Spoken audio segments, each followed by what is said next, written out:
নমস্কার বন্ধুরা, সবিতা কিচেনে সবাইকে স্বাগত। আজও আমি প্রতিদিনের মতো আরও একটি রেসিপি নিয়ে হাজির হয়ে গেছি। আজ আমি বানাবো পাটিচূড়া। দেখুন পাটিচূড়াগুলো কত সুন্দর হয়েছে। প্রত্যেকটা পাটিচূড়াই কিন্তু খুব সুন্দর হয়েছে। আমি যেভাবে বানিয়েছি ফলো করে আপনারাও এভাবে বানান, দেখবেন আপনাদের পাটিচূড়াগুলো কিন্তু এতটাই সুন্দর হবে আর খেতেও ভীষণই ভালো হবে। তাহলে এই পাটিচূড়াটা আমি কি করে বানালাম সেটাই দেখে নেওয়া যাক।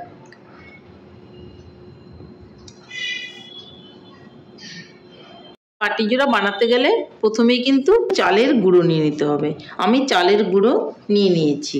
এই গুঁড়োটা আমি বাড়িতেই করে নিয়েছি। এদিকে একটা বোল নিয়ে নেব আর এখানে আমি চালের গুঁড়ো দিয়ে দেব।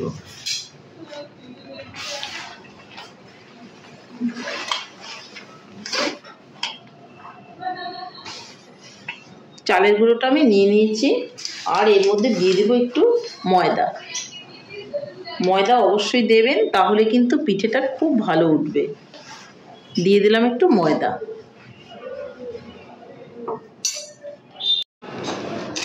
এর মধ্যে দিয়ে দিব 1 চামচ চিনি, একটু বড় চামচের 1 চামচ চিনি। আর দিয়ে দিব আমি খেজুর গুড়। খেজুর গুড়টা আমি পরিমাণ মতো দিয়ে দেব। এখন এটাকে ভালো করে আমি একটু নেড়ে চেড়ে নেব। গুড়টা কোনো রকম ভেঙে দেওয়ার প্রয়োজন নেই, আবার ইচ্ছে করলে আপনি ভেঙেও দিতে পারেন ছোট ছোট করে, কারণ এটা কিন্তু ভিজিয়ে রাখলে পরে গুড়টা নরম হয়ে যাবে। এখন আমি এর মধ্যে দিয়ে দেব কিছুটা দুধ। আমি কিন্তু দুধ দিয়েই পাটিচূড়ার ব্যাটারটা গুলবো, আপনারা জল দিয়েও কিন্তু গুলতে পারেন, তাতে কোনো রকম অসুবিধে নেই। বা জল আর দুধ দুটো মিলিয়েও কিন্তু করতে পারেন।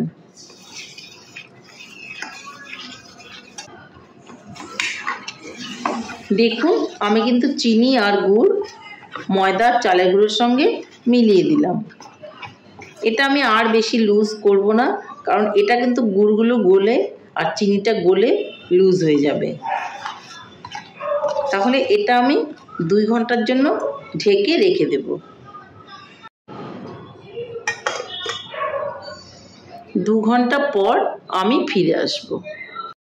2 ঘন্টা বাদে আমি ফিরে এলাম। ঢাকনাটা তুলে নেব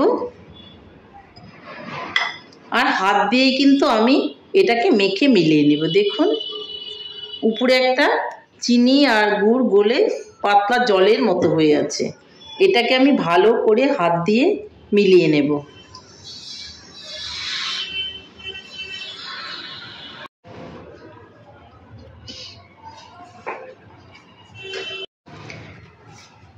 দেখুন ঠিক এরকমই কিন্তু ব্যাটারটা হবে।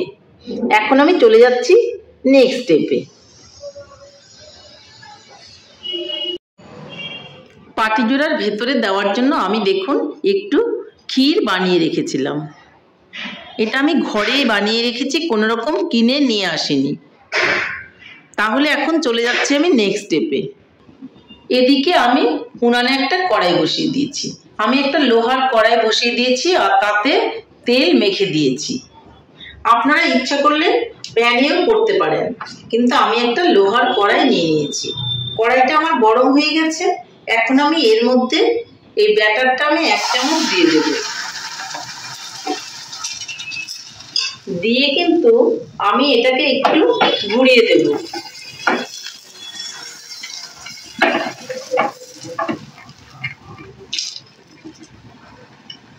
উপরটা একটু শুকিয়ে এলে আমি এর মধ্যে একটু ক্ষীর দিয়ে দেব।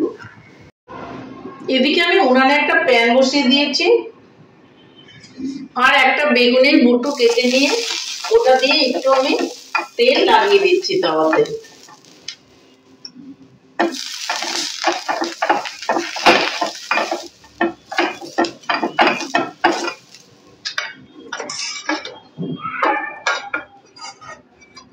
এখন আমি 1 চামচ ব্যাটার দিয়ে দিচ্ছি। দিয়ে প্যানটাকে একটু ঘুরিয়ে একটু বড় করে দিব। এই ব্যাটারটা যে দিয়েছি সেটা দিয়ে যে রুটিটা বানাচ্ছি সেটা সাইজটাকে একটু ঘুরিয়ে বড় করে দেব। এখন আমি এর মধ্যে একটু ক্ষীর দিয়ে দেব। ক্ষীরটা আমি লম্বা করে বাঁ দিক থেকে ডান দিকে মিলিয়ে দেব। তারপর আমি এটাকে রোল করে নেব।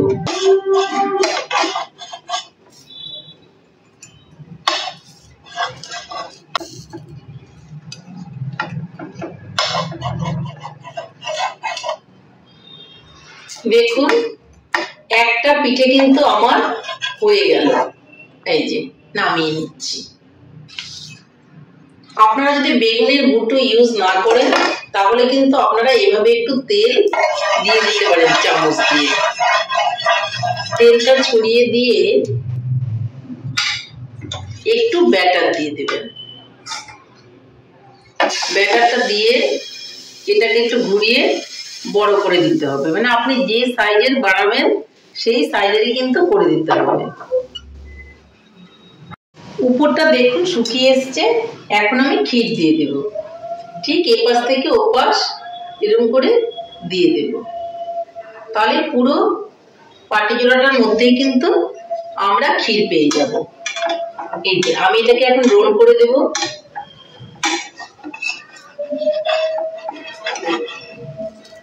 দেখুন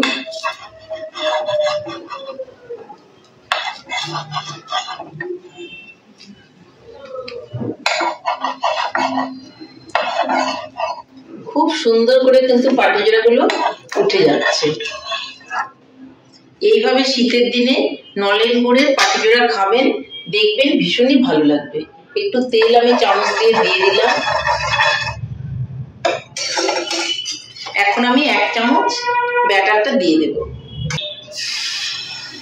ব্যাটারটা দিয়ে আমি আমার পছন্দ মতো সাইজে ঘুরিয়ে বানিয়ে নেব।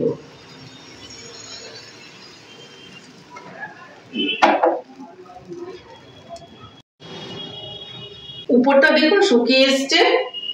এখন আমি আবারও উপর থেকে ক্ষীর দিয়ে দেব। ক্ষীরটা আপনার পছন্দ মতো দেবেন, মাঝখানেও একটু দেওয়া যায়, কিন্তু এইভাবে দিলে পরে পাটিজোড়াটা খেতে ভীষণই ভালো লাগে। প্রত্যেকটা কামড়ে কিন্তু ক্ষীর পাওয়া যাবে।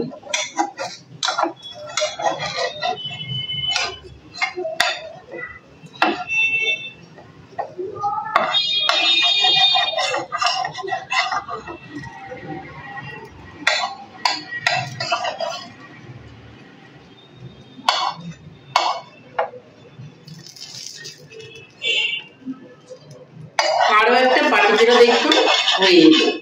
আমি আরো একটা পাটিজোড়া আপনাদের বানিয়ে দেখাচ্ছি। আমি একটুখানি তেল দিয়ে দেব। চামচ দিয়ে তেল দিয়ে একটু নেড়ে দেব তেলটা। তারপর আমি এর মধ্যে একটু ব্যাটার দিয়ে দেব। 1 চামচ ব্যাটার আমি দিয়ে দিলাম। এখন আমি সাইজটাকে আমার পছন্দের মতো করে নেব। পাটিজোড়ার সাইজটাকে আমি আমার পছন্দ মতো করে নেব। হয়ে গেল। উপরটা কিন্তু শুকিয়ে এসছে। এখন আমি ক্ষীর দিয়ে দেব। ঠিক যেভাবে বলেছিলাম বাঁ দিক থেকে ডান দিকে এভাবে ক্ষীরটাকে আমি টেনে দেব। আমি কিন্তু ক্ষীরের মধ্যে কিচ্ছু মিলাইনি, শুধু দুধ দিয়েই আমি ক্ষীরটা বানিয়েছি। এখন আমি রোল করে নেব। দেখুন আমি আমার পছন্দ মতো সাইজে বানাচ্ছি।